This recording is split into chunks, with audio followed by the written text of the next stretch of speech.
ठीक, बस ऐसी तैयारी हर सब्जेक्ट में चलती है। किसी को लगे मेरा कब होगा सिलेक्शन, टॉपिक समझ में आ गया है, नोट्स बन गया है, रिवीजन प्रॉपर कर लेते हो, टॉपिक राइटिंग करने की स्थिति में हो, घुमावदार सवालों को लिखने की स्थिति में हो, इसके बाद केवल किस्मत।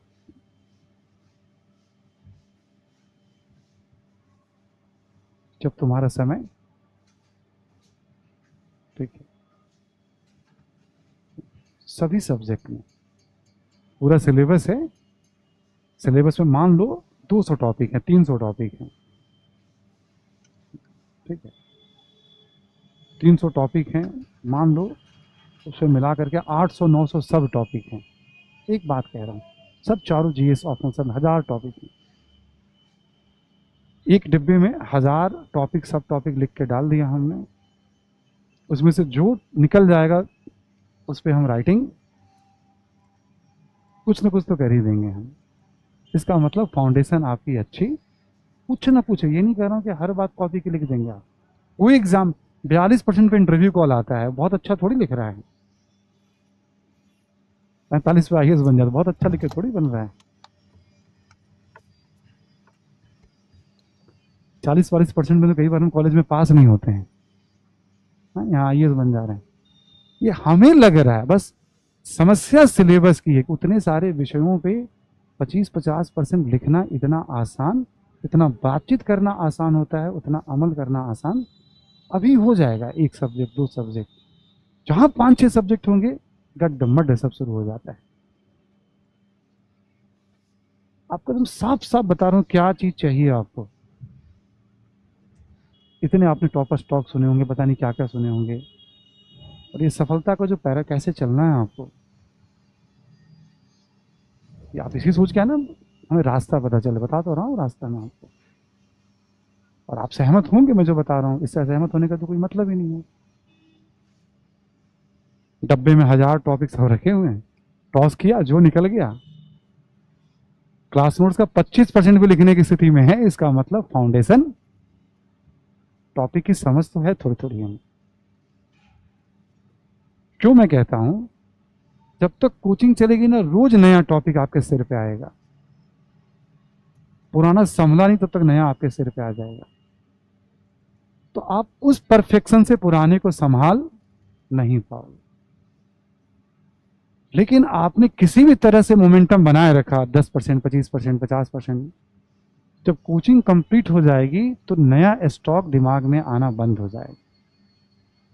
अब केवल अखबार की घटना या मैगजीन घटना है, तब आप क्या करते हैं, वापस उसी क्लास नोट्स को बार बार, तो जो आज 15, 20, 25% है, फिर वो 50, फिर वो 70। टाइमिंग समझ में आ रही मैं क्या कह रहा हूं? जब तक कोचिंग चलेगी नए विषय और सब्जेक्ट आते जाएंगे, जब कोचिंग कंप्लीट हो जाएगी तो नया विषय पढ़ना बंद, अब उसी को दोहराना है आपको। हर जगह कुछ ना कुछ आपको लगेगा इसमें कुछ और जानने की जरूरत है, वो सब ठीक हो जाता है। तो अवस्था बता रहा हूं मैं आपको, बीच बीच में आपको लगेगा सब तो भूल गया मैं, तब आपको याद है, सर ने कहा 10-15% भी याद रख लो, अचानक सब भूल गया, मुझसे तो कुछ हो ही नहीं रहा है। ठीक, तो अभी ऐसे कई बार उतार चढ़ाव आ जाएंगे बीच में, तो आप, टाइमिंग बता रहा हूँ, कोचिंग कंप्लीट होने के बाद यदि 2 महीने 3 महीने में सिलेबस पे अच्छी पकड़ आप बना लेते हैं, जो आपके क्लास नोट्स हैं, तो कर लो दुनिया मुट्ठी में।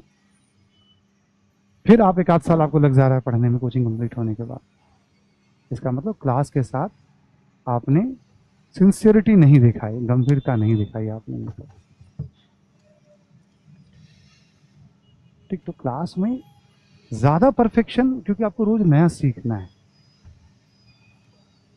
ये सब बड़ी हल्की, मतलब लेकिन बहुत गंभीर समझने वाली बात है। ठीक, तो आप राइटिंग शुरू करिए, ताकि मैं इस वीक में आपको राइटिंग का कम से कम कुछ एबीसीडी और ठीक से इंट्रोडक्शन, कंक्लूजन, टॉपिक राइटिंग करिए आप सभी लोग, तो मैं कल परसों कुछ कुछ और बताऊंगा आपको। तब तक 2 दिन में हड़प्पा को निपटाऊं, ठीक है। और थोड़ा ठीक से पढ़िएगा, एक छोटा मोटा ऑब्जेक्टिव टेस्ट भी रख दूंगा मैं आपके लिए।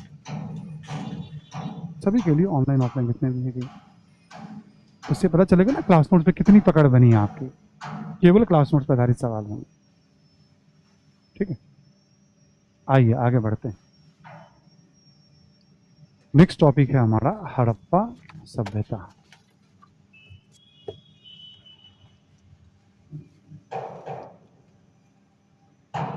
एक हमने संस्कृति शब्द यूज किया, एक हम सभ्यता शब्द यूज कर रहे हैं।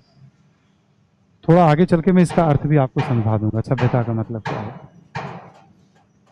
ठीक, हम हड़प्पा संस्कृति भी लिख सकते हैं।